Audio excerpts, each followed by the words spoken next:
All right, let's go through today in this video. We're going to go through the calculator, the underwriting tool when you're looking at a property. All right. The main thing I want to show you, I want to walk through it actually, but I want to go through kind of all the boxes, all the information that you want to put in when you're looking at properties.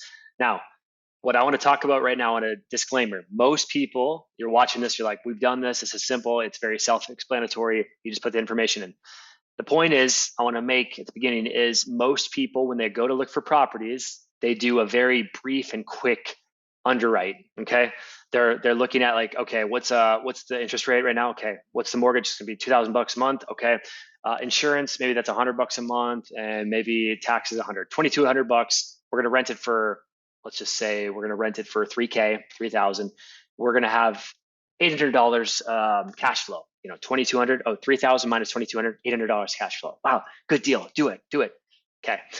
You're missing so much stuff. You're missing so many variables. Okay. Namely, insurance. Okay. Insurance probably isn't going to be as cheap as you think it's going to be. Property taxes are not same thing. Not going to be as cheap as you think. And then also, don't forget about maintenance, utilities, vacancy rates, CapEx, capital expenditure, pest control, landscaping, all this other stuff that's going to play and eat into your cash flow. Okay. Also, property management fee. Most people are like, well, I'll just self manage. But Brandon Turner was talking in a video recently in a Zoom call I was with him and he was talking about how he, back then when he had 20, 30 doors, he was not including a property management fee. And when he wanted to leave and start to just, have someone else manage that, well, he did his numbers as if he was not going to be, if he was not going to be paying someone else to manage it, self-manage. But once he put his property management fee in for the PM, the numbers weren't as good. So he basically, it's good to, if you can start from the beginning, even for the first year or two, you're going to, self-manage yourself, put that management fee in just to see how much money, how is it going to affect your cash flow?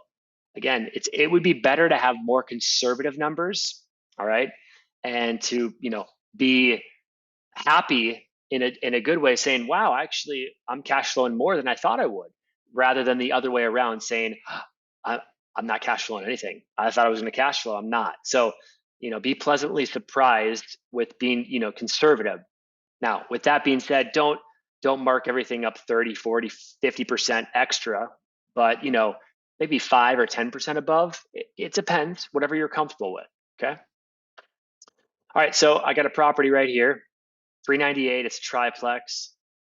Let's go through this kind of quick. 398, closing cost 2 to 3%.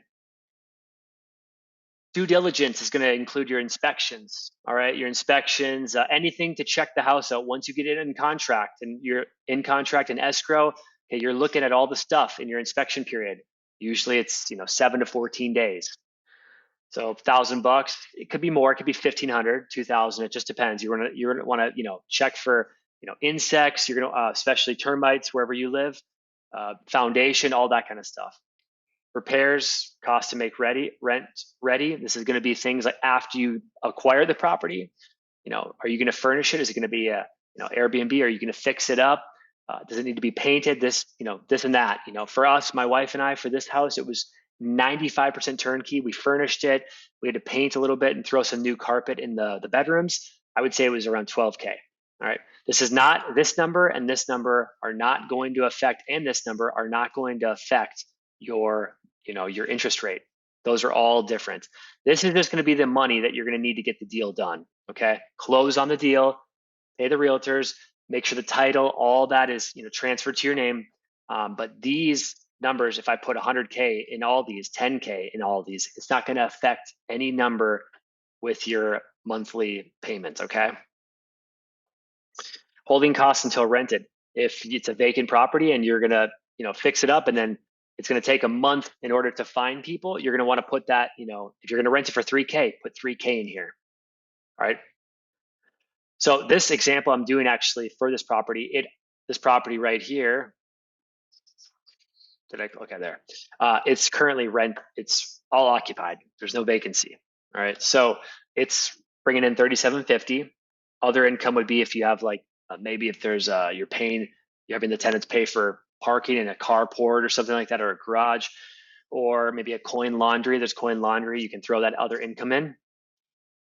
All right. So let's go over to the loan information.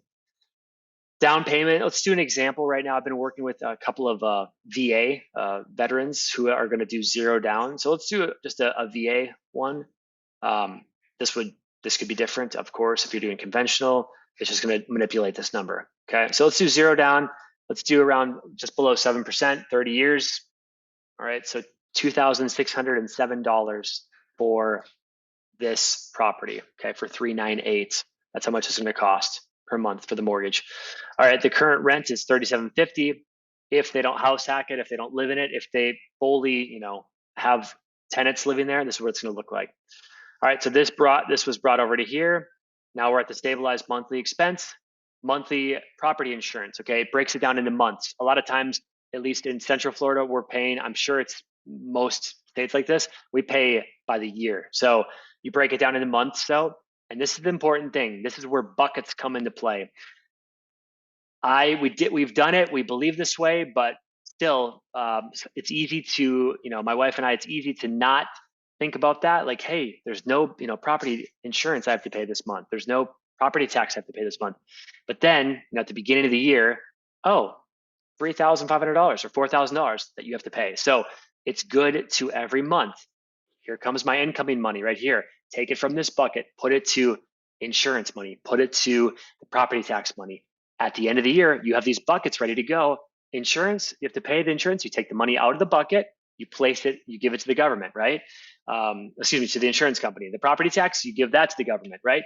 Then your money is all set aside, ready to go, and you don't have to freak out. And this is just something so helpful, So property insurance, it's went up all over, especially we're in Florida right now, but I did some pretty conservative numbers. 275 times 12, for a year is 3,300. That's definitely around there. So I put in, a decent number. Property taxes. So this, I want to show you. Let's do an example. When you are looking for a property, and I should go back quickly. Insurance, when you find a property, you want to put an offer in with a realtor. Call up an insurance person. You should have someone in your Rolodex, someone in your arsenal to call up and get a quote. Okay, they should know your birth date. They should know all the things about you. But then tell them the property address. They should be able to give you a pretty good guesstimation on what property insurance is going to cost. Okay, that's huge because it's going to affect your numbers. Besides, no one is shocked when they find out how much their loan is every month. No one's like, oh, we didn't know it was going to be $3,500. No, you know that before you even go with a realtor, you should be pre-approved by a lender. You know your monthly payments. All right, that is set in stone. Okay, what is not, and what catches people off guard are these two things. These are the biggest things: the insurance and the tax. Okay, those are the biggest chunks. Okay, HOA.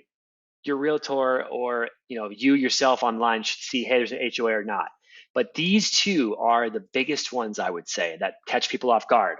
Okay, so get with an insurance person, run some numbers. All right, now property tax, you can see on the MLS or on realtor.com or Zillow, you can usually see, oh, it cost them $3,000 last year. Okay, now the caveat is when you buy this property, it's going to be it's not going to be a lot more. It depends when it was last sold, but it's going to be more money guaranteed. All right. If you're buying it for an more expensive price, the assessed value, the market value now is increased. The property taxes are based off of the current price of the house, when it's sold. So you're going to want to go and type in like your county, Orange County, Florida, tax estimator, something like to that effect. All right. So the one I'm using is for this county. All right.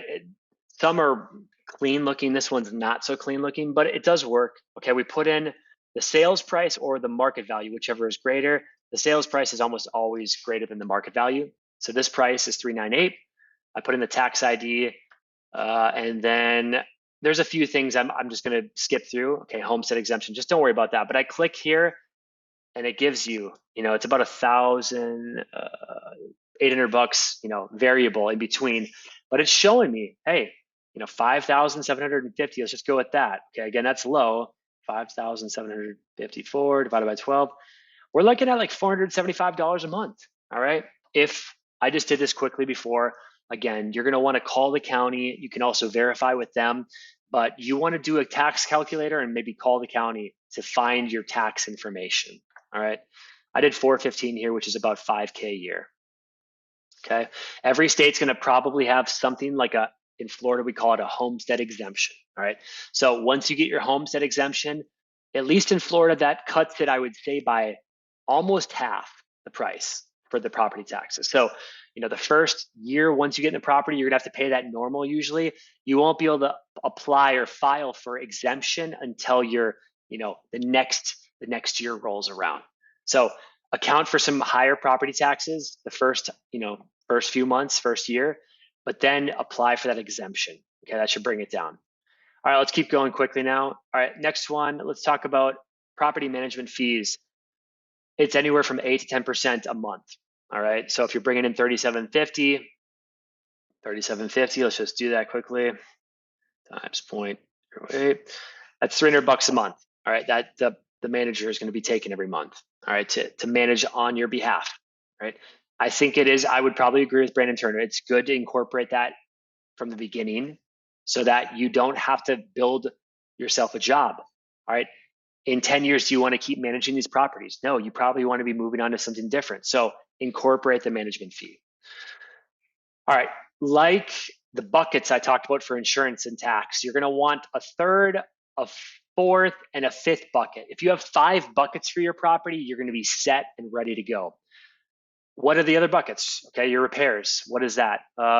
Maybe something like a sink, there's a leaky pipe, you're gonna have to get that fixed. You have to call a plumber. He comes out, it's $300. Okay, AC, not the AC breaks, but hey, you need something fixed with that. Oh, $300 right there. Okay, that's gonna be your repairs. Utilities is gonna be right there. It even shows it: water, sewer, garbage, electric, etc. Okay. I put internet, Wi-Fi, that kind of stuff in there as well. So those are important. If you're on a well, you're going to have your own well water, but it's still important. It's easy to say I'm on well and septic, so I don't have any of those costs. For those, they'll put in some money. You have to have the septic cleaned every 2 to 3 years. That's $500. All right. So just do 500 divided by, all right, build that bank account up, that little bucket up, 500 divided by 36. All right. You're going to want to put $14 away every month in that bucket. So when you have to call the septic person up, you simply can take that money. It's already ready to go, and you pay for the septic cleaning. All right. Or the well pump, which we had replaced last year, $2,500. All right. We did have an insurance policy that included that. Thank God. But still, you're going to want to have this money set aside, ready to go. All right, vacancy. Again, that's a lot of people are like, well, it's going to always be full, but there's usually, once you move someone out, it takes at least a few weeks, if not a month, and that's going to eat away at your cash flow. So put that in there. Again, a bucket ready to go. Hey, I have a vacancy for a month. Well, I have this money accumulated. I can still pay myself. Cool. Capital expenditure. Those are big things. I wonder if they showed on here. It doesn't show. Okay. Yeah, I wish it would. But those are big things. Those are things like the roof, okay? Shingles or metal roof or something like that. You're gonna have to replace every 10, 20 years, depends where you live. The big items. All right, there's other things like and some people like hot water heaters, AC. Those are probably the biggest things. Some people I maybe include appliances. I don't. A dishwasher's what, $600-700. It's okay if you want to put that in there as well. Again, the point is you're saving this money up, ready to go. And maybe you want to get really niched out or really specific. You go to Lowe's, you find, hey, washer dryers, combo, $1,000. Okay, put a number on that, save up to 1,000, and then you can stop putting money in that bucket, so to speak, right? This is kind of like, I didn't do Dave Ramsey, but it kind of sounds like that. Once the $1,000 is in that account, all right, now you can start to put that money maybe in more in paying for, vacancy. All right. But you want to have money ready to go. Pest control. Wow, I don't need that. Yes, you do. And I didn't think so either. In Florida, you want to get it for termites. You're going to want to put that money in. Landscaping. I have someone come mow a few times a week. Again, well, why don't you do it yourself? Because when I leave this property, I won't be here to mow. So I am paying for that now so I can really get a true cash flow. All right. So let's speed this up. We've been doing this a little bit longer than I wanted, but it's good information. All right, so we're going to go over to this. Actually, I like to go to this year one projection. So rent, all right, minus the vacancy. Here's my income. All right, here's everything. Here's our loan, property insurance, all of it. All right, we are. I don't know why it's in green. It should be red, but anyway, there is a minus. It's hard to see. We are negative or minus 880, or I don't like to say minus because if you're house hacking and you're paying 880 a month, that's still good. Why? There's depreciation. There's tax benefits. There's what's the word, equity being built up in your house, and when you move out of your property, hopefully it will start to cash flow. So my wife and I were renting 2 bedrooms out.